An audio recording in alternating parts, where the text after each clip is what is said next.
Hello friends, welcome to my channel Telugu వంటల నిధి. ఈరోజు నేను మరో స్వీట్ రెసిపీతో మీ ముందుకు వచ్చేసాను. అది డ్రై ఫ్రూట్స్ పౌడర్తో సేమియా పాయసం. ఇది చాలా హెల్దీ అండ్ టేస్టీ. మరి దీన్ని ఎలా తయారు చేయాలో చూసేద్దామా? ముందుగా నేను స్టవ్ మీద గిన్నె పెట్టుకున్నాను. గిన్నె కొంచెం వేడయ్యాక నేను 1 స్పూన్ నెయ్యిని వేసుకుంటున్నాను. ఈ నెయ్యి కొంచెం వేడైన తర్వాత నేను 1 కప్పు సేమియాని దీంట్లో వేసుకుంటున్నాను. నెయ్యిలో సేమియా సరిగ్గా వేగిపోవాలి. ఈ సేమియా అంతా గోల్డెన్ బ్రౌన్ కలర్లోకి రావాలి. దీంట్లో నేను 1 కప్ వాటర్ వేసుకుంటున్నాను. ఈ వాటర్లో సేమియా అంతా సరిగ్గా ఉడికిపోతుంది. ఇప్పుడు నేను ఒక గిన్నెలో బాదం వేసుకుంటున్నాను.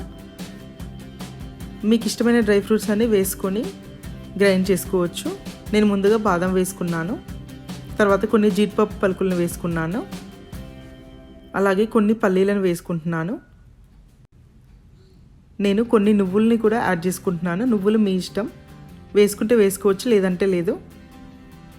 ఇప్పుడు వీటినన్నిటిని మిక్స్ చేసుకోవాలి. చూడండి, పౌడర్ అయిపోయింది. ఇప్పుడు సేమియా బాగా ఉడికిపోయింది వాటర్లో. నేను డ్రై ఫ్రూట్స్ని పొడి చేసుకున్నాను. బాదం పలుకులు మధ్య మధ్యలో తగులుతూ ఉంటే చాలా బాగుంటుంది. ఇప్పుడు సేమియా అంతా పూర్తిగా ఉడికిపోయింది.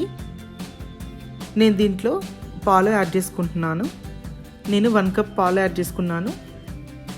సేమియాలో మొత్తం పాలల్లో ఉడికించుకుంటే బాగుంటుంది, కానీ మనం డ్రై ఫ్రూట్స్ పౌడర్ అంతా వేస్తున్నాం కదా, ఆల్రెడీ చిక్క అయిపోతుంది. అందుకే నేను ముందు వాటర్లో ఉడికించుకున్నాను సేమియానంతా.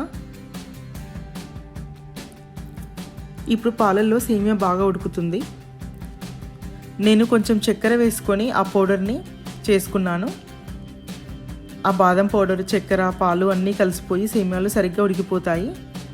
మీరు కావాలంటే బెల్లం కూడా యాడ్ చేసుకోవచ్చు చక్కెర బదులు.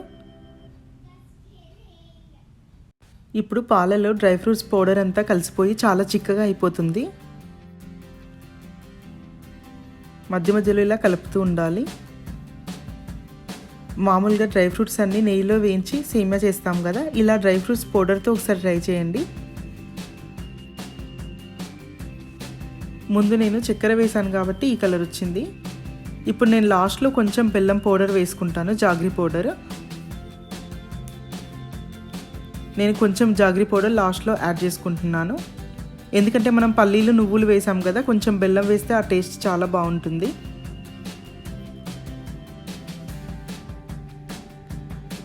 ఇలా వెరైటీగా సేమియా పాయసం ట్రై చేయండి.